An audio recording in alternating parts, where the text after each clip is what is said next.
अरे सूते चुरायल का खटिया डार हो बलंगा मोर को हाय गइले नदी।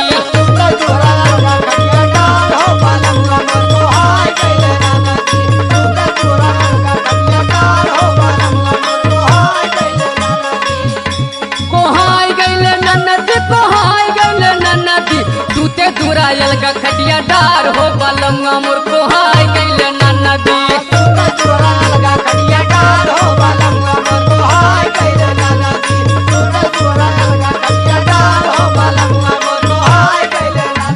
तो कुछ कैले हो तबे न भैया को हाई गई ने।